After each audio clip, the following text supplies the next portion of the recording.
فيلمنا بيبدأ في مدينة إيرندل، وبنشوف مجموعة من العمال بيغنوا وهما بيحفروا في الجليد، وبيكون معاهم طفل صغير اسمه كريستوف. وفي نفس الوقت بنشوف طفلة موجودة في القصر وبيكون اسمها أنا، وبتبقى بتحاول تصحي أختها الكبيرة إلسا علشان يلعبوا مع بعض. فبتضطر إلسا تصحى علشان تروح معاها وتعمل لها خدعة سحرية، وساعتها بنكتشف إن إلسا عندها قوة سحرية وهي التحكم في التلج. وبعدها بتعمل إلسا رجل تلجي وبتسميه أولاف، وبيكملوا اللعب سوا. وبتكون أنا فرحانة جدًا علشان بتقضي وقت جميل مع أختها إلسا، بس وهما بيلعبوا بتقع أنا على الأرض وبتحاول إلسا تنقذها، ولكنها بتحدف عليها كرة تلج بالغلط بتخليها تفقد الوعي تمامًا. فبترتبك إلسا وبتكون مش عارفة تتصرف إزاي، وبيجي باباها ومامتها بسرعة وبيكونوا قلقانين جدًا على أنا. وبنعرف إن باباهم يبقى ملك المدينة، بس لما بيلاحظوا إن بنتهم حرارتها بتعلى أكتر ومش بتخف، وقتها بيقرروا يخرجوا بسرعة برا المدينة علشان يدوروا على علاج ليها. وساعتها بيشوفهم الطفل اللي اسمه كريستوف وبيركب على الغزالة بتاعته وبيروح وراهم. وبعد شوية بيوصلوا المدينة فيها كائنات سحرية غريبة شبه الصخور، وبيطلبوا من القائد بتاعهم إن يعالج بنتهم أنا. وفعلا بينجح إنه يعالجها، لكنه بيضطر يمسح من ذكرياتها أي حاجة تتعلق بقوة إلسا السحرية علشان ما تفتكرش الحادثة وقلبها يتأثر تاني. وبعدها بيقول لهم إن في مشكلة، وهي إن إلسا مع الوقت قوتها هتزيد جدا لدرجة كبيرة، وده ممكن يخليها تبدأ تخاف من قوتها وتفقد الثقة بنفسها، وإنها لازم تتعلم تسيطر على قوتها علشان سكان المدينة ما يتخافوش منها. وعلشان كده لما بيرجعوا بيقرر باباهم إنه يقفل كل أبواب القصر ويخفي إلسا عن كل الناس. وبتفضل إلسا في أوضتها لفترات طويلة جدا، وبتكون دايما بعيدة عن أختها أنا وما بتلعبش معاها خالص، وده علشان بتكون خايفة تتسبب لها في أي أذى بسبب قوتها السحرية. بس بتكون أنا متضايقة بسبب بعد أختها عنها وما بتبقاش فاهمة هي بتعمل معاها كده ليه. وبعد سنين كتير بقى بيقرر باباهم ومامتهم إنهم يسافروا في رحلة استكشافية لمدة أسبوعين، وأثناء رحلتهم في البحر السفينة بتاعتهم بتغرق وبيموتوا. وبيوصل بعدها الخبر لأهل المدينة اللي كلهم بيزعلوا جدا، بس وقتها بتكون إلسا في أوضتها ومش راضية تخرج علشان محدش يعرف حاجة عن قوتها. وبتتضايق أنا أكتر بسبب بعد أختها عنها في الظروف دي. وبعد 3 سنين بترجع البهجة مرة تانية لسكان المدينة، وبيحتفلوا بتتويج إلسا كملكة ليهم. وبتكون أنا ساعتها فرحانة جدا بالاحتفال ده، وبتلبس هدومها بسرعة وبتخرج علشان تبدأ تشرف على الاحتفال بنفسها. بس وقتها بتخبط في واحد اسمه هانز، فبيساعدها وبيعرفها على نفسه، وبيقول لها إنه أمير من الجزر الجنوبية. وبتعرفه أنا بنفسها هي كمان، وبتقوله إنها أميرة المدينة. وفي الوقت ده بتخرج إلسا وبتبدأ حفلة التتويج وبتلبس التاج، وبيطلب منها المسؤولين إنها تقلع الجوانتي بتاعها علشان تمسك الصولجان الملكي. فبتتردد إليسا وبتبقى خايفة إن الصولجان يتجمد قدام الناس ويكتشفوا سر قوتها السحرية، ولكنها بتقلع الجوانتي فعلا وبتمسكه. ولما بتحس إليسا إنه فعلا بدأ يتجمد بترميه بسرعة من إيديها وبتلبس الجوانتي مرة تانية. وبيتم تقديم إليسا لكل السكان وتعيينها رسميا كملكة للمدينة، وبتتقدم أنا للناس على إنها الأميرة.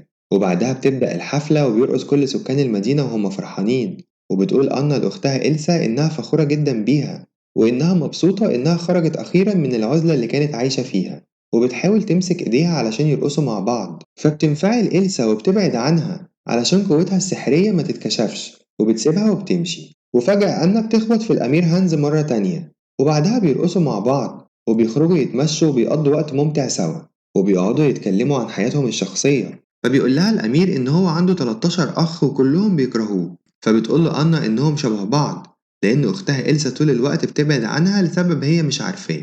فبيقول لها الأمير وقتها إن هو حاسس بالحب ناحيتها وبيعرض عليها الجواز. فبتوافق أنا وبتروح بسرعة لأختها إلسا وبتطلب موافقتها علشان تتجوزوا. بس بتتفاجئ إلسا من طلبها وبترفض الجوازة دي، لأن أنا لسه متعرفة على هانز وإنه مش طبيعي إنها تتجوز حد عرفته من يوم واحد، وإنها أكيد ما تعرفش عنه حاجة.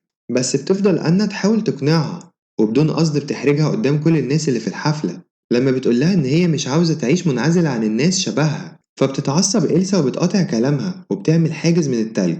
وبيتفاجئ كل الناس اللي في الحفلة لما بيشوفوا قوتها السحرية، وبتنهار إلسا لما بتشوف نظرات الناس ليها وبتخرج من القصر بسرعة. بس وهي بتجري بتلمس نافورة المية بتاعت المدينة بدون قصد، فبتتحول كل المية اللي فيها لتلج، وده بيخلي كل أهل المدينة يخافوا منها. وبتبدأ وقتها تفقد السيطرة على قوتها وبتحدف كتل ثلجية على الناس بدون قصد، وبتهرب بسرعة لحد ما بتلاقي قدامها نهر وبتحوله كله لتلج، وبتمشي عليه وبتخرج من المدينة. وبسبب اللي حصل ده بيتحول الصيف لشتا، وساعتها بتفهم أنا أخيرا سبب عزلة أختها إلسا، وإنها كانت مخبية سر قوتها السحرية طول السنين اللي فاتت دي علشان الناس ما يخافوش منها ويتجنبوها. فبتقرر أنا تروح تدور على أختها وترجعها علشان بتبقى خايفة عليها، وبتقول لأهل المدينة إن هانز هيبقى هو المسؤول في غيابها. وقتها بتوصل إلسا لمنطقة جليدية وبتبدأ تستخدم قوتها، وبتقول لنفسها إن هي مش هتخاف من الناس مرة تانية، وإنها لازم تعيش بحرية. وبتبني قصر كبير جدا من التلج علشان تعيش فيه بعيدة عن الناس، وساعتها بتكون فرحانة لأول مرة في حياتها. وبنرجع لأنا اللي بتوصل لمنطقة جليدية وبتقعد تدور على أختها، ولكن فجأة بيقع عليها تلج، فبيخاف الحصان بتاعها وبيهرب. وبيدخل عليها الليل وبتحس بالبرد، فبتدخل محل علشان تشتري جزمة تساعدها في المشي على التلج علشان تقدر تكمل بيها طريقها. وبتسأل صاحب المحل إذا كان شاف إلسا في أي مكان، فبيقول لها إنه ما شافش أي حد لأن في عاصفة تلجية قوية جدا. وفجأة بيدخل عليهم شخص متغطي بالتلج، وبيقول لصاحب المحل إن هو هيدفع له فلوس الحاجة اللي أخدها بعدين، فبيرفض صاحب المحل وبيرميه بره. وبنكتشف إن الشاب ده هو الطفل كريستوف اللي شاف أنا وهي صغيرة لما كانوا عند الكائنات السحرية. وبتروح له أنا وبتشتري له الأدوات اللي طلبها من صاحب المحل، وبتقوله إن هي عاوزاه يوصلها لمنطقة الشمال علشان هي معتقدة إن أختها هتكون هناك. فبيوافق كريستوف برغم إنه ما بيبقاش فاهم حاجة ولا عارف هي مين. وبعد شوية بيبدأوا يتحركوا، وفي الطريق بتحكي له أنا على اللي حصل، وبتقول له إن أختها إلسا مش عاوزاها تتجوز حبيبها. فبيقول لها كريستوف إن أختها عندها حق، وإنها ما ينفعش تتجوز شخص لسه متعرفة عليه. فبتحاول أنا إنها تبرر له موقفها، ولكن كريستوف بيطلب منها تسكت علشان بيبقى في أصوات غريبة حواليه. وفجأة بيلاقوا مجموعة من الذئاب محاصراهم، فبتجري الغزالة بتاعت كريستوف بسرعة علشان الذئاب ما تاكلهمش، ولكن كريستوف بيقع وبتحاول الذئاب إنها تهجم عليه، ولكن أنا بتنقذه في آخر لحظة. وبعدها بيوصلوا لحافة الجبل، وبينطوا للناحية التانية وبتقع العربية وبتتحرق. فبتوعده أنا إنها لما ترجع المدينة هتجيب له عربية جديدة بدل اللي راحت. وأثناء ما بيكونوا في طريقهم بيقابلوا رجل تلجي، واللي بيقول لهم إن هو اسمه أولاف، وبيعرفوا منه إن إلسا هي اللي صنعته. وساعتها بتحس أنا إنها سمعت اسم أولاف ده قبل كده، وبنعرف إن أولاف اللي بتبقى إلسا صنعته لأنا وهم صغيرين، ولكن بتكون أنا برضه ناسياه علشان ذاكرتها اللي اتمسحت. وبيقول لهم أولاف إن هو عارف مكان إلسا وهيوصلهم ليها. وفي المدينة بيكون الأمير هانز بيوزع بطاطين على السكان علشان الجو اللي اتحول من صيف لشتا بسبب إلسا. وساعتها بيرجع حصان أنا للمدينة، وبيشوفوا هانز وبيقلق على أنا، وبيطلب حرس علشان يروحوا معاه يدوروا عليها. فبيقول الوزير إن الحراس بتوعه هيروحوا معاه، وبيأمرهم يموتوا إلسا علشان يسيطر على حكم المدينة. وفي الوقت ده بينجح أولاف وبيوصل أنا وكريستوف لقصر إلسا، وقبل ما يدخلوا القصر بتطلب منهم أنا إنها تدخل لوحدها علشان تتكلم مع أختها الأول. وبتدخل أنا فعلا وبتقابل أختها، وبتحاول تقنعها إنها ترجع معاها للمدينة، بس بترفض إلسا إنها ترجع معاها لأنها مش عاوزة تأذي حد تاني بقوتها السحرية. فبتترجاها وبتقولها إنها لازم ترجع معاها علشان تستخدم قوتها وترجع السيف تاني للمدينة. فبتنفعل إلسا وبتقولها إنها لسه ما بتعرفش تتحكم في قوتها بشكل كامل، وبتضرب أنا بالتلج من غير ما تقصد. فبيروح لها كريستوف علشان يطمن عليها، وبيقول لها إنهم لازم يمشوا حالا. فبترفض أنا إنها تمشي من غير أختها، فبتتضايق إلسا وبتصنع رجل تلج عملاق بيطردهم بره القصر. وفجأة بيتحول شعر أنا للون أبيض، ولما بيلاحظ كريستوف شعرها بيقلق عليها، وبيحس إن وضعها كده خطير جدا، علشان كده بيقرر ياخدها لأصحابه السحريين. وفي الطريق بيكلمها كريستوف عنهم، وبيقول لها إن هما اللي ربوه وهو صغير، وإنه بيعتبرهم عيلته الوحيدة. ولما بيوصلوا بنكتشف إن أصحابه دول يبقوا الكائنات السحرية اللي عالجت أنا وهي صغيرة، وبيظهر إنهم بيحبوا كريستوف جدا، وبيكونوا فاكرين أنا حبيبته. فبيقول لهم كريستوف إنها صديقة ليه مش أكتر، ولكن بيكون واضح عكس كده وإنه فعلا بدأ يحبها. وبعدها بيجي قائد الكائنات دي وبيكشف على أنا، وبيقول لها إنه للأسف مش هيقدر يعمل لها أي حاجة، وده لأن الضربة جت في قلبها، وإن كده قلبها قرب يتجمد بشكل كامل، والحل الوحيد علشان تخف هو إنها تقابل حب حقيقي. وبيبدأ شعرها يتلون للأبيض بشكل أكبر، وبتتعب أنا أكتر وأكتر. فبيقرر كريستوف إنه يوديها لهانز علشان ينقذها. وفي الوقت ده بيوصل هانز للقصر بتاع إلسا، وبيكون معاه الحراس وبيدوروا على أنا وإلسا. بس فجأة بيظهر رجل التلج العملاق وبيضربهم علشان يبعدوا عن القصر. فبيجروا الحراس بسرعة علشان يقتلوا إلسا زي ما الوزير قال لهم، بس إلسا بتواجههم وبيضربوا عليها سهام كتير علشان يموتوها، لكنها بتتصدى ليهم، وبيكون في واحد منهم كان هيسيبها، ولكن هانز بينقذها على آخر لحظة. وبيتغير مسار السهم وبيسيب النجفة الثلجية اللي متعلقة في السقف، فبتحاول إلسا تهرب من تحتها بسرعة وبعدها بيغمى عليها، وتاني يوم بتصحى وبتلاقي نفسها محبوسة في زنزانة، وبيكون هانز هو اللي حبسها.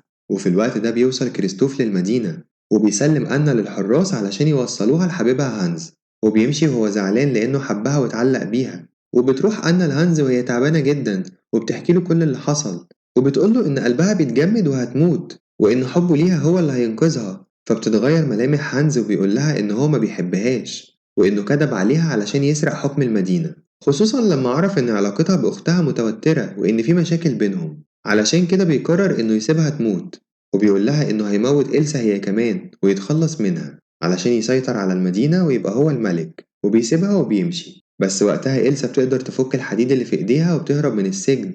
وبيكون كريستوف مروح في الطريق ولكنه بيلاحظ عاصفة ثلجية قريبة من القصر الملكي، فبيرجع بسرعة علشان ينقذ أنا. وفي القصر بيدخل أولاف على أنا وبيلاقيها واقعة على الأرض من البرد، فبيولع النار علشان تتدفى وبيسألها عن اللي حصل. فبتحكي له كل حاجة حصلت وبتقوله إن هانز طلع ما بيحبهاش، فبيقول لها إنها ما خدتش بالها إن الشخص اللي كان بيحبها فعلا هو كريستوف. وفي الوقت ده بتحاول إلسا إنها تهرب من المدينة وما بتكونش عارفة أي حاجة عن اللي بتحصل لأختها، فبيروح لها هانز وبيكدب عليها وبيقول لها إن أختها ماتت بسببها وإن هي اللي جمدت قلبها. فبتنهار إلسا وبتقع على الأرض، وبيستغل وقتها هانز الفرصة وبيحاول يموتها من غير ما تاخد بالها. بس أنا بتشوف كل اللي بيحصل وبتروح بسرعة تنقذ أختها، وبتقف قدام هانز لحد ما بتتجمد تماما وبتصد ضربة السيف بتاعه وبيتكسر. لكن إلسا بتشوف أختها وبتحضنها وهي بتعيط وبتبقى زعلانة جدا علشان هي اللي كانت السبب في اللي حصل ده كله. وفجأة بيبدأ التلج اللي على أنا يسيح، وبتكتشف أنا إن الحب الحقيقي كان في حب أختها ليها اللي كانت طول الوقت بتحاول تبعد عنها علشان تحميها من قوتها السحرية. وبتفرح إلسا جدا برجوع أختها ليها، وبتقدر ساعتها إنها تسيطر على قوتها بالكامل، وبتسحب كل التلج اللي في المدينة وبيرجع الصيف مرة تانية. وبتسجن هانز والوزير بتاعها بعد ما عرفت مخططاتهم، وبعدها بتفاجئ أنا كريستوف وبتجيب له عربية جديدة زي ما وعدته. وبيفرح كل سكان المدينة برجوع الصيف مرة تانية وبرجوع الملكة إلسا اللي بقت قادرة تتحكم في قوتها، وبتجمد الأرض علشان تخلي سكان المدينة كلهم يرقصوا على الجليد. وبترجع البهجة والسعادة والحب الحقيقي للمدينة من تاني. وبس كده، ما تنسوش تعملوا لايك واشتراك في القناة لو لسه ما اشتركتوش، وفعلوا الجرس علشان الحواديت الجاية ما تفوتكوش أبدا. ونتقابل في حدوتة جديدة. باي باي.